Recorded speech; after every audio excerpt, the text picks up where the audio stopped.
Hello प्यारे बच्चों, how are you? I hope आप सभी अच्छे होंगे। तो चलिए बिना देर की शुरू करते हैं आज का टॉपिक हमारा जो मोस्ट डिमांडिंग है। और क्या है हमारा आज का टॉपिक? इलेक्ट्रिसिटी। पहले इंसान बोलता था कि रोटी, कपड़ा और मकान, उसकी क्या है, 3 जरूरतें हैं, ठीक है। लेकिन आज के टाइम में इलेक्ट्रिसिटी ये हमारी पहली डिमांड बन गया है, ठीक है। कैसे? घर की कोई भी फैसिलिटी है, चाहे हमें क्या करना है, पानी गर्म करना है, चाहे ठंडा करना है, एसी ऑपरेट करना है, मोबाइल चार्ज करना है, या कहीं पे ट्रैवल करना है, हर जगह पे हमको किसका रिक्वायरमेंट है? इलेक्ट्रिसिटी का रिक्वायरमेंट है। तो चलिए डिस्कस करते हैं इसको बिना देर की। तो इसको हम डिस्कस करेंगे 2 पार्ट्स में। First is static electricity. Static electricity and next is current electricity. Current electricity.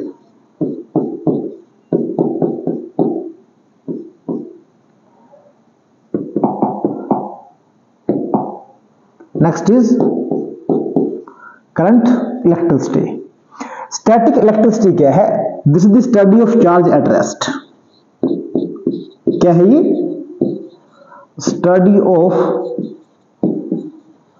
charge at rest, okay, and their effect, and their effect.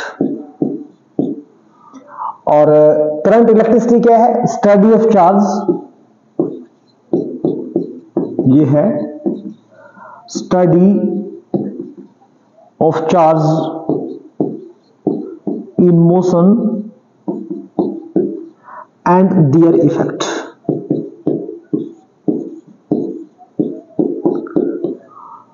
तो 2 पार्ट में हमने इसको डिवाइड किया। First is static electricity and second is current electricity. Okay, static electricity क्या है? Study of charge at rest and their effect. और second क्या है? Study of charge in motion, okay, and their effect. तो चलिए अभी हमारे पास एक नया वर्ड आ गया है, व्हाट इज चार्ज। चार्ज क्या है?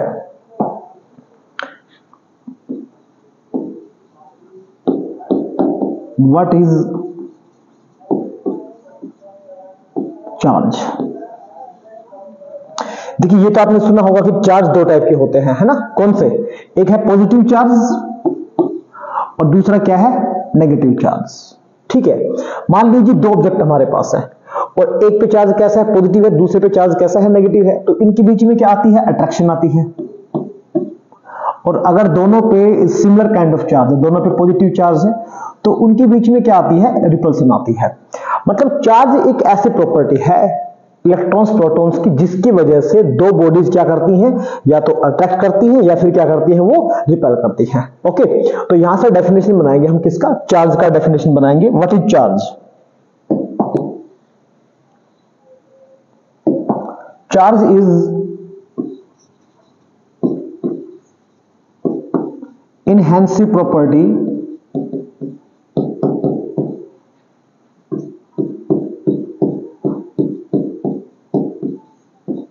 of electrons or protons due to which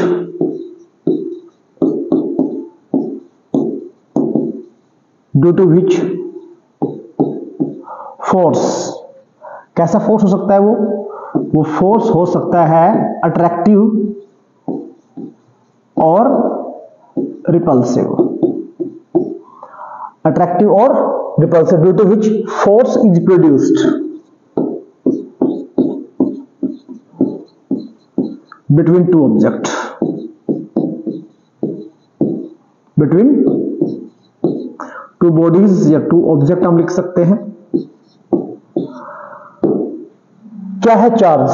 charge property है, किसके प्रॉपर्टी है? इलेक्ट्रॉन्स और प्रोटॉन्स का प्रॉपर्टी है, जिसकी वजह से क्या करती है? 2 बॉडीज या तो अट्रैक्ट करती है या फिर क्या करती है? रिपेल करती है। हम आगे ये भी डिस्कस करेंगे कि वो अट्रैक्ट कब करेंगे और रिपेल कब करेंगे, ठीक है।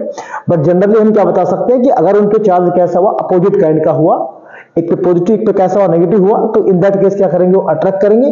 और अगर दोनों पे सिमिलर काइंड ऑफ चार्ज हुआ, दोनों पे पॉजिटिव हुआ या दोनों पे क्या हुआ? नेगेटिव हुआ, उस सिचुएशन में क्या करेंगे? वो रिपेल करेंगे।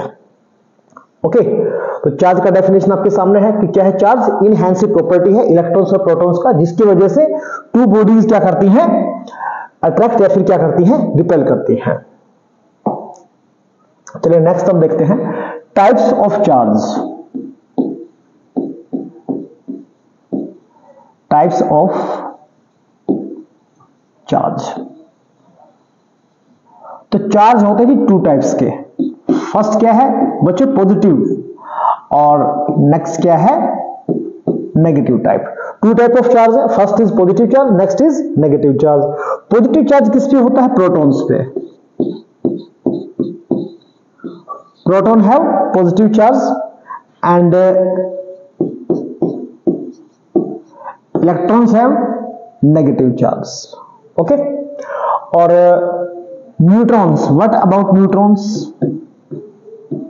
न्यूट्रॉन्स, न्यूट्रॉन मीन्स न्यूट्रल,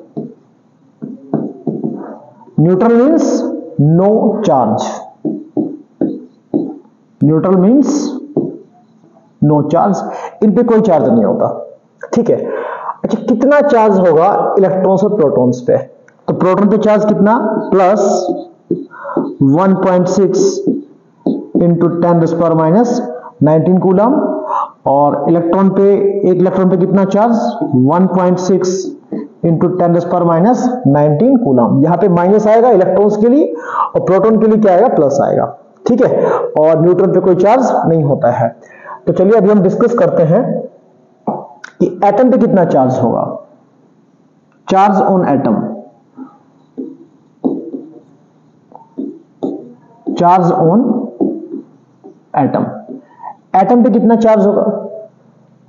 तो ये हमारे पास क्या है, एटम है। ओके, और एटम का रेडियस हम जानते हैं कि इसका रेडियस कितना है, 10⁻⁻10 मीटर, और इसके अंदर है रेडियस कितना है, 10⁻⁻10 मीटर, और इसके अंदर ये कौन है, ये न्यूक्लियस है। Okay, what is this?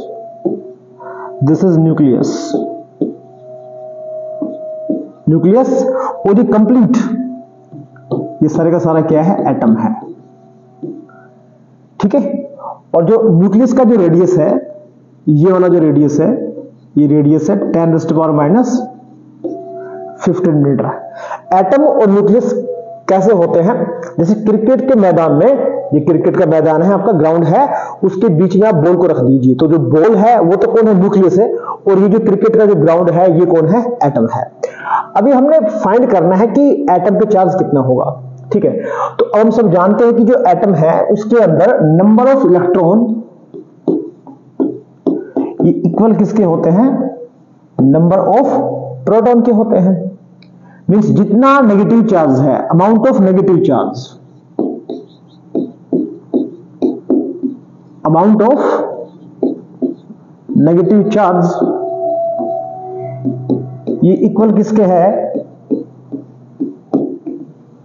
Amount of positive charge.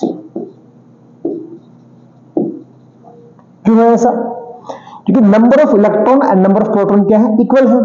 तो जितना चार्ज नेगेटिव है उतना चार्ज क्या होगा, पॉजिटिव होगा। तो सिंपल सा क्या आंसर है हमारा, कि जो एटम है वो क्या है, इलेक्ट्रिकली न्यूट्रल है। क्या है एटम हमारा, क्या हुआ, वो इलेक्ट्रिकली न्यूट्रल हुआ, उस पर कोई चार्ज नहीं होगा। न्यूक्लियस पे चार्ज कैसा होगा? तो न्यूक्लियस में कौन कौन रहते हैं यहां, तो यहां रहते हैं न्यूट्रॉन, और यहां कौन रहते हैं, प्रोटॉन। तो इन पे तो कोई चार्ज है नहीं, ये तो भाई साहब आराम से बैठे रहते हैं, इन पे कोई चार्ज नहीं है। और प्रोटॉन पे चार्ज कैसा है, पॉजिटिव है। ठीक है, तो न्यूक्लियस पे चार्ज कितना आएगा, पॉजिटिव चार्ज आएगा। और ये हमने लिखा हुआ है रेडियस, कि जो प्रोटॉन है, जो न्यूक्लियस है उसका रेडियस कितना है, 10⁻15 मीटर, और जो एटम है उसका रेडियस कितना है, 10⁻10 मीटर। तो न्यूक्लियस पे चार्ज कैसा होगा, पॉजिटिव चार्ज होगा, और जो एटम है उस पर कोई चार्ज नहीं होगा, वो क्या होगा, इलेक्ट्रिकली न्यूट्रल होगा। ठीक है, और चलिए अभी हम बात करते हैं unit of charge.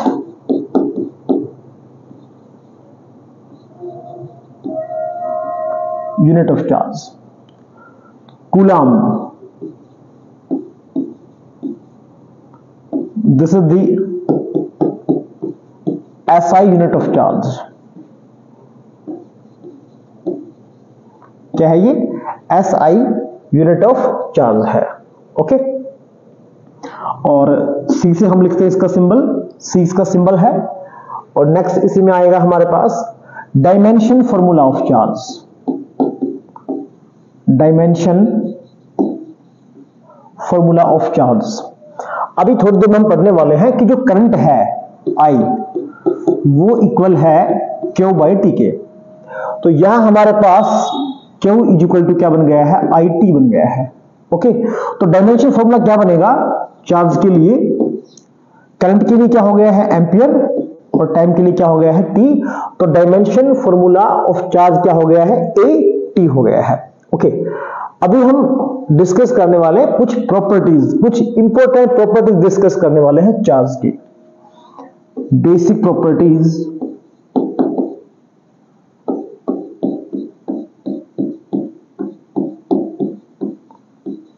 Basic properties of charge.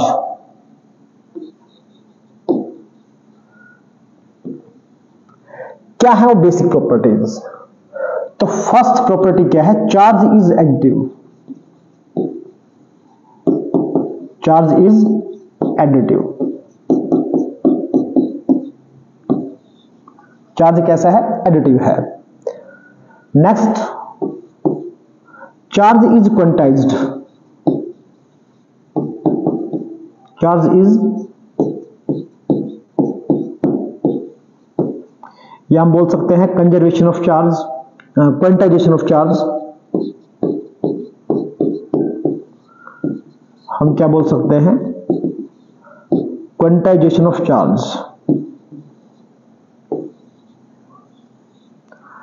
And next third is conservation of charge.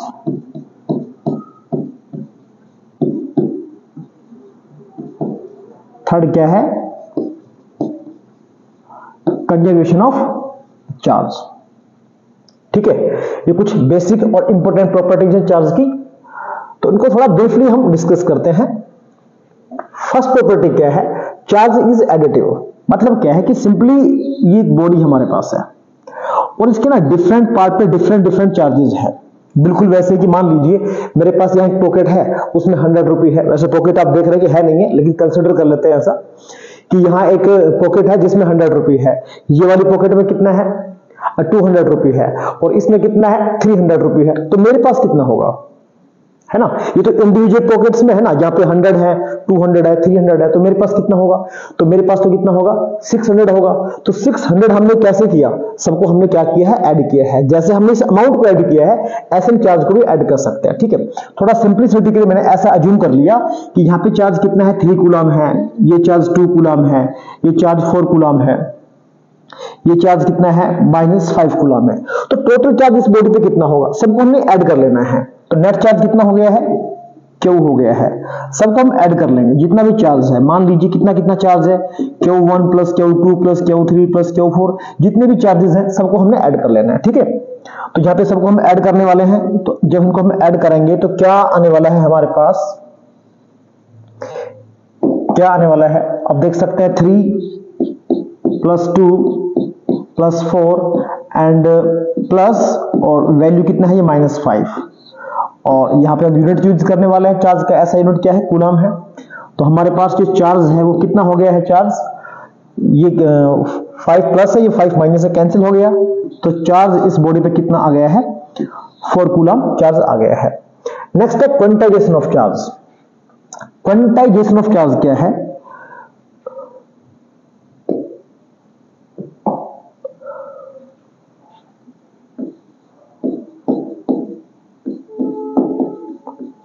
Quantization of charge. देखिए ये आपकी क्लास है, मान लीजिए ये आपका क्लासरूम है।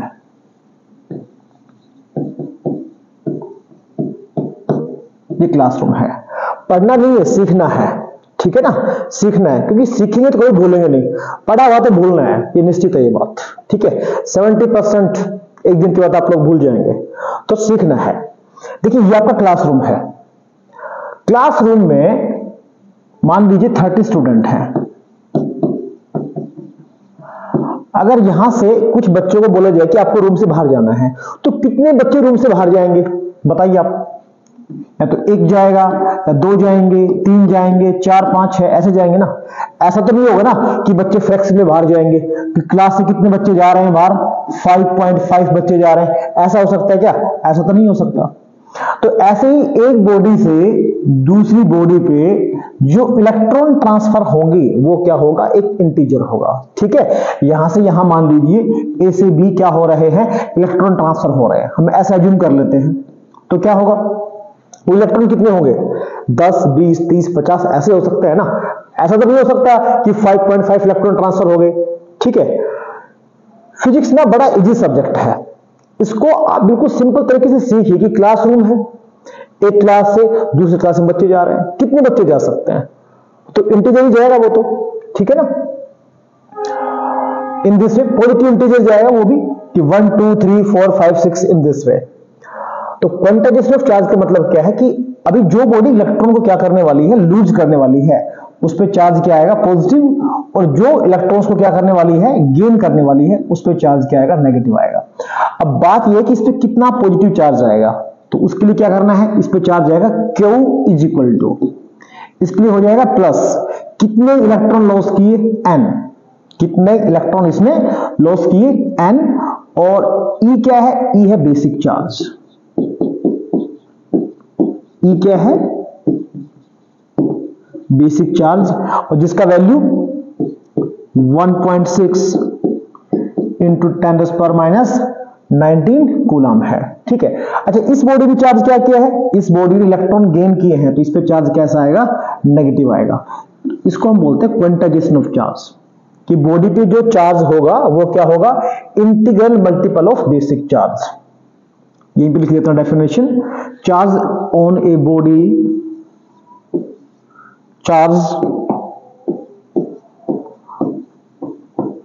On a body is integral multiple of basic charge. Integral multiple of basic charge. ठीक है, प्लस माइनस क्यों किया है? जिस बॉडी ने क्या किया है? इलेक्ट्रॉन्स को लूज किया है, उस पर चार्ज कैसा आएगा? उसके लिए पॉजिटिव कर लेना है, और जिसने क्या किया है? गेन किया है, उसके लिए क्या कर लेना है? नेगेटिव आपने कर लेना है। ठीक है, तो Q is equal two plus minus N। इस पे हम एक न्यूमेरिकल भी देखते हैं। क्या? Calculate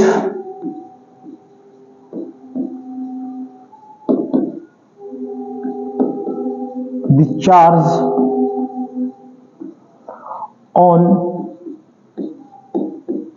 a body having 200 excess of electrons, उस पे 200 क्या है? एक्सेस ऑफ इलेक्ट्रॉन्स, उस पे चार्ज कितना होगा? तो फॉर्मूला वही लगाएंगे, यहां भी हम क्या लगाएंगे? Formula Q is equal to क्या कर लेना है? प्लस माइनस N ही कर लेना है। ठीक है, तो अभी हम यहां पे क्या देख रहे हैं कि N क्या है? वो है 200। अब एक्सेस कौन है? इलेक्ट्रॉन है। उस बॉडी पे ज्यादा कौन है? इलेक्ट्रॉन है। तो यहां पे क्या लिख लेना है? माइनस कर लेना है। ठीक है, एक्सेस प्रोटॉन होंगे तो क्या कर लेना है? प्रोटॉन कर लेना है, मतलब प्लस कर लेना है यहां पे। अब N कितना है? 200 है, और बेसिक वैल्यू चार्ज का क्या बताया था आपको? 1.6 इंटू 10⁻⁻19 कूलम। तो चार्ज कितना हो गया है? ये 2 को हम यहां मल्टीप्लाई करने वाले हैं, तो कितना हो गया है? ये 3.2 हो गया है। ओके, इंटू, और ये जो है 2 जीरो है, इनको यहां शिफ्ट करने वाले हैं, तो 10 बेस सेम है तो पावर ऐड हो जाएंगी। ये 10 का 2 पावर है, तो यहां हम ऐड कर देंगे तो कितना हो जाएगा? ये -17 कूलम। तो इस बॉडी पे इतना चार्ज है। ओके, अभी एक बात और, चार्ज के लिए रेस्पॉन्सिबल कौन है? अभी हम क्या बताने वाले हैं? Who is responsible for charge?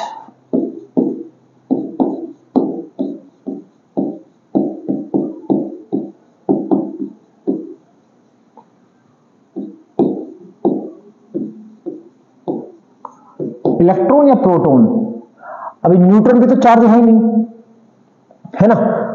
कौन है, देखिए ये है एटम, ये कौन है, न्यूक्लियस। यहां कौन है, न्यूट्रॉन प्रोटॉन्स है, पॉजिटिव चार्ज है। और इलेक्ट्रॉन्स यहां क्या कर रहे होते हैं, ऑर्बिटिंग कर रहे होते हैं ना। इलेक्ट्रॉन्स यहां पे क्या कर रहे होते हैं, ऑर्बिटिंग कर रहे होते हैं, रिवॉल्व कर रहे होते हैं अराउंड द न्यूक्लियस, ठीक है। अच्छा मान लीजिए आपसे पूछा जाए कि please give me a pen, आपसे कोई पेन मांग रहा है, आप एक पेन आपके हाथ में है और एक पेन आपके बैग में है, तो कौन सा पेन आप उसको देंगे, बिल्कुल आप उसको पेन कौन सा देंगे, ये हाथ वाला पेन आप उसको दे देंगे। क्यों दे देंगे, क्योंकि इसको पास करना क्या है, इजी है। ऐसे ही आप देख सकते हैं कि किसी को, अब ये एटम है, ये इजीली किसको लूज कर सकता है, प्रोटॉन को या इलेक्ट्रॉन को। तो इलेक्ट्रॉन क्या है, बाहर है, मतलब कोई भी ऑब्जेक्ट जब यहां से इलेक्ट्रॉन लेगा या प्रोटॉन लेगा तो उसको रिक्वायरमेंट क्या होगी, एनर्जी की रिक्वायरमेंट होगी। तो जब इलेक्ट्रॉन जब वो लेना चाहेगा तो एनर्जी की रिक्वायरमेंट क्या होगी, कम होगी। अगर कोई बॉडी पॉजिटिवली चार्ज है या फिर नेगेटिवली चार्ज है, ये दो बॉडी हैं, ये पॉजिटिवली चार्ज है, ये क्या है, नेगेटिवली चार्ज है। मतलब क्या है, इसने इलेक्ट्रॉन लूज किए हैं, इसने क्या किया है, इलेक्ट्रॉन्स को लॉस किया है, और इसने इलेक्ट्रॉन्स का क्या किया है, गेन किया है, इसने गेन किया है। तो चार्जिंग के लिए रेस्पॉन्सिबल कौन हुआ, इलेक्ट्रॉन हुआ, ठीक है। क्योंकि फ्लो कौन हो रहे हैं, इलेक्ट्रॉन फ्लो हो रहे हैं, और फ्लो इजीली क्यों हो जाते हैं, क्योंकि वो बाहर बैठे होते हैं, ठीक है। कम एनर्जी की क्या होती है, रिक्वायरमेंट होती है। तो हमारा आंसर क्या हो गया है कि चार्जिंग के लिए रेस्पॉन्सिबल कौन है, तो चार्जिंग के लिए रेस्पॉन्सिबल कौन हुआ, इलेक्ट्रॉन हुआ।